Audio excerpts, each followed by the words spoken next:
എൻ്റെ നാമത്തെ ഭയപ്പെടുന്ന നിങ്ങൾക്ക് വേണ്ടി നീതി സൂര്യനുദിക്കും, അതിൻ്റെ ചിറകുകളിൽ സൗഖ്യമുണ്ട്. മലാക്കി 4:2. ഈ നീതി സൂര്യനായ ക്രിസ്തുവിൻ്റെ ജന്മദിനമാണ് നമ്മൾ ക്രിസ്മസായി ആഘോഷിക്കുന്നത്. എന്നാൽ അത് റോമൻ സൂര്യദേവനായ സോൾ ഇൻവിക്ടസിൻ്റെ പിറന്നാളാണ് എന്നാണ് യുക്തിവാദികളും പന്തക്കുസ്താക്കാരുമടക്കം ചിലർ വാദിക്കുന്നത്. ഇതിനൊക്കെയുള്ള വളരെ വിശദമായ മറുപടി കഴിഞ്ഞ വീഡിയോകളിൽ നമ്മൾ നൽകിക്കഴിഞ്ഞു. ഒരു പേഗൻ ഉത്സവം ക്രിസ്മസിനെ സ്വാധീനിച്ചു എന്ന് പറയണമെങ്കിൽ കുറഞ്ഞ പക്ഷം ആ ഉത്സവം ക്രിസ്മസിന് മുൻപെങ്കിലും തുടങ്ങിയതായിരിക്കണം. അതുകൂടാതെ എൻ്റെ അഭിപ്രായത്തിൽ ഈ പറയുന്ന 3 യോഗ്യതകൾ വേണം: പാരമ്പര്യം, ജനകീയത, വ്യാപ്തി. വളരെ കാലങ്ങളായി ആഘോഷിച്ചു കൊണ്ടിരിക്കുന്നതും ജനകീയവും വ്യാപകവുമായ ആഘോഷങ്ങളാണ് മറ്റ് മതങ്ങളെ സ്വാധീനിക്കുക.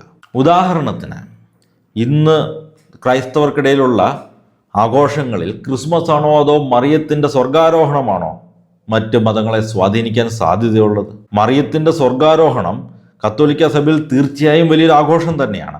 പക്ഷേ അതെന്തുമാത്രം ജനകീയമാണ് എന്നതാണ് ചോദ്യം. പലരും കരുതുന്നത് ഈ സോൾ ഇൻവിക്ടസിൻ്റെ പിറന്നാൾ എന്നത് റോമാക്കാർ പണ്ട് മുതലേ ആഘോഷിച്ചിരുന്നൊരു ബ്രഹ്മാണ്ഡ ഉത്സവമായിരുന്നു എന്നാണ്. എന്നാൽ യാഥാർത്ഥ്യം അതല്ല. ഈ ആഘോഷത്തിന് ക്രിസ്തുമതത്തെയോ ക്രിസ്തുമസിനെയോ സ്വാധീനിക്കാൻ മാത്രം പൗരാണികതയോ ജനകീയതയോ വ്യാപ്തിയോ ഉണ്ടായിരുന്നില്ല എന്നതാണ് യാഥാർത്ഥ്യം. ഇവരുടെ ഈ വാദത്തിന് യുക്തിവാദികൾ മുന്നോട്ട് വയ്ക്കുന്ന തെളിവാണ് ഞാനിപ്പോൾ വായിച്ച ബൈബിൾ വാക്യം, മലാക്കി 4:2. പന്തക്കുസ്തക്കാരെ, നിങ്ങൾ ഓർക്കുക, കത്തോലിക്ക വിരോധം തീർക്കാനായിട്ട് നിങ്ങൾ ഇത്തരം നുണക്കഥകൾ മെനഞ്ഞുണ്ടാക്കുമ്പോൾ യുക്തിവാദികൾ അതിന് പുറത്ത് അതിനേക്കാളും വലിയ നുണക്കഥകളാണ് മെനഞ്ഞുണ്ടാക്കുന്നത്. കണ്ണു തുറന്ന് കാണുക. നീതി സൂര്യൻ എന്ന ഈ പ്രയോഗം കണ്ടിട്ട് ഇത് യേശുക്രിസ്തു സൂര്യദേവന്റെ പതിപ്പാണ് എന്നുള്ളതിന് തെളിവായിട്ടാണ് ഇവർ ധരിച്ചു വച്ചിരിക്കുന്നത്. ഈ വചനം ഉപയോഗിക്കുന്നവർ മറന്നു പോകുന്നത് ഇത് പഴയ നിയമത്തിലെ മലാക്കി പ്രവാചകന്റെ പുസ്തകത്തിൽ നിന്നുള്ള പ്രവചനമാണ് എന്നതാണ്. ഇത് ഏത് കാലഘട്ടത്തിലാണ് ഈ പുസ്തകം എഴുതിയിരിക്കുന്നത് അറിയാമോ? ക്രിസ്തുവിന് 400 വർഷങ്ങൾക്ക് മുൻപ് റോമാക്കാരോ ഗ്രീക്കുകാരോ ഇസ്രായേലിലേക്ക് വരുന്നതിനും മുൻപ് എഴുതപ്പെട്ട ഗ്രന്ഥമാണിത്. അപ്പോൾ ഈ പറയുന്നത് റോമാക്കാരുടെ ദൈവമായ സോളിനെ കുറിച്ചോ ഗ്രീക്കുകാരുടെ ദൈവമായ ഹീലിയോസിനെ കുറിച്ചോ അല്ല എന്ന് മനസ്സിലാക്കാനായിട്ട് സാമാന്യ യുക്തി മതിയാകും. പ്രിയപ്പെട്ടവരെ, ഇത് ആകാശത്തിലെ സൂര്യനെയോ റോമൻ ഗ്രീക്ക് ദൈവങ്ങളായ സോളിനെയോ ഹീലിയോസിനെയോ ആരാധിക്കാനുള്ള ആഹ്വാനമല്ല, മറിച്ച് ദൈവത്തിന്റെ രക്ഷാകരമായ പ്രവൃത്തിയുടെ വാഗ്ദാനമാണ്. വിശുദ്ധ ഗ്രന്ഥത്തിൽ വെളിച്ചം എന്നത് വെറുമൊരു ഭൗതിക പ്രതിഭാസമല്ല, അത് മനുഷ്യന്റെ അന്ധകാരത്തിലേക്ക് കടന്നു വരുന്ന ദൈവത്തിന്റെ സത്യമാണ്. പാപത്തിന്മേലുള്ള നീതിയുടെ വിജയമാണ്, മരണത്തിന്മേലുള്ള ജീവന്റെ വിജയമാണ്. ഭാരതീയ ഉപനിഷത്തുക്കളിലെ തമസോമ ജ്യോതിർഗമയ എന്ന പ്രാർത്ഥന ഒന്ന് ഓർത്തു നോക്കൂ. അന്ധകാരവും പ്രകാശവും ലോകത്തിലെ എല്ലാ മതങ്ങളിലും കാണപ്പെടുന്ന പ്രതീകങ്ങൾ തന്നെയാണ്. ഇതിനെയാണ് നമ്മൾ കോസ്മിക് സിംബലിസം എന്ന് വിളിക്കുന്നത്. ഇത്തരം സോളാർ ഇമേജറികളും കോസ്മിക് സിംബലിസവും ധാരാളമായി ബൈബിളിൽ ഉപയോഗിച്ചിട്ടുണ്ട്. മറ്റ് സംസ്കാരങ്ങളിൽ ഇതേ പ്രതീകങ്ങൾ കടന്നു വരുന്നു എന്നത് ബൈബിൾ ഗ്രന്ഥകർത്താക്കളെ സംബന്ധിച്ച് ഒരു പ്രശ്നമായിരുന്നില്ല, അതൊരു തടസ്സമായിരുന്നില്ല.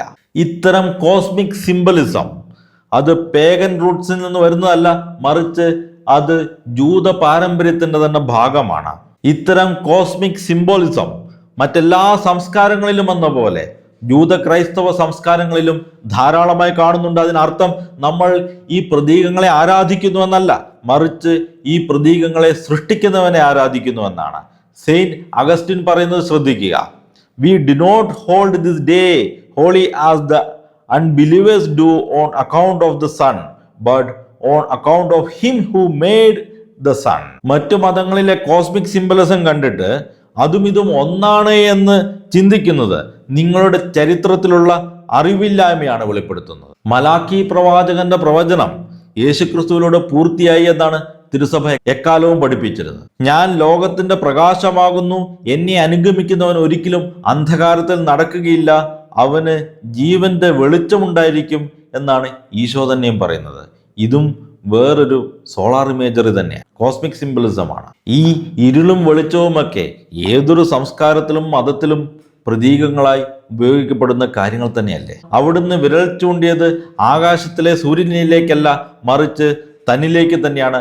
Because he is the true source of light. ക്രിസ്തുവിന്റെ പ്രകാശത്തിൽ നടക്കുക എന്ന് പറഞ്ഞാൽ സത്യത്തിൽ ജീവിക്കുക എന്നാണ് പാപത്തിൻ്റെ ഇരുട്ടിൽ നിന്ന് ദൈവരാജ്യത്തിൻ്റെ പ്രഭാതത്തിലേക്ക് കടന്നു വരിക എന്നാണ്. മലാക്കി പ്രവാചകൻ പറഞ്ഞത് വെറുമൊരു പ്രതീകമായിട്ടല്ല. അദ്ദേഹത്തിൻ്റെ പ്രവചനം ഓരോ കാലഘട്ടത്തെയും പ്രകാശിപ്പിക്കുന്ന ജീവനുള്ള കർത്താവായ യേശുവിൽ പൂർത്തിയായിരിക്കുകയാണ്. അതുകൊണ്ട് സൂര്യൻ എന്ന വാക്ക് കേൾക്കുമ്പോഴത്തേക്ക് അത് പേഗനാണെന്ന് പറയുന്ന പെന്തക്കോസ്തക്കാരെ നിങ്ങൾ യഥാർത്ഥത്തിൽ ക്രിസ്തുവിൻ്റെ മഹത്വത്തെയാണ് തള്ളിപ്പറയുന്നത്. നിരീശ്വരവാദികളുടെ കോപ്പിയടി സിദ്ധാന്തങ്ങൾ പൊക്കിപ്പിടിച്ചുകൊണ്ട് വരുന്നതിന് മുൻപ് സ്വന്തം ബൈബിൾ ഒന്ന് തുറന്ന് വായിക്കുക. ആ നീതി സൂര്യൻ നിങ്ങളുടെ ഉള്ളിലും ഉദിക്കട്ടെ. എല്ലാവർക്കും ഹൃദയം നിറഞ്ഞ ക്രിസ്മസ് ആശംസകൾ. റോമാക്കാരുടെ സതർനാലിയ എന്ന ഒരു ഉത്സവത്തിൻ്റെ പുതിയ പതിപ്പാണ് ക്രിസ്മസ് എന്ന വാദം പലരും ഉന്നയിക്കാറുണ്ട്.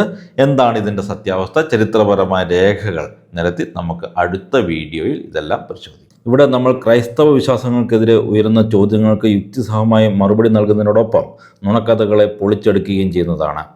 എൻ്റെ ഈ ദൗത്യത്തിൽ നിങ്ങൾക്കും പങ്കാളികളാകാം. അതിനായി വീഡിയോ ലൈക്ക് ചെയ്തും കമൻറ്റ് ചെയ്തും പരമാവധി ആളുകളിലേക്ക് ഷെയർ ചെയ്തും സപ്പോർട്ട് ചെയ്യുക. കൂടുതൽ ആക്റ്റീവായി എൻ്റെ ഒപ്പം ചേരാനും നിങ്ങളുടെ സംശയങ്ങൾ നേരിട്ട് ചോദിക്കാനും സ്ക്രീനിൽ കാണുന്ന നമ്പറിൽ വാട്സാപ്പ് ചെയ്യാവുന്നതാണ്.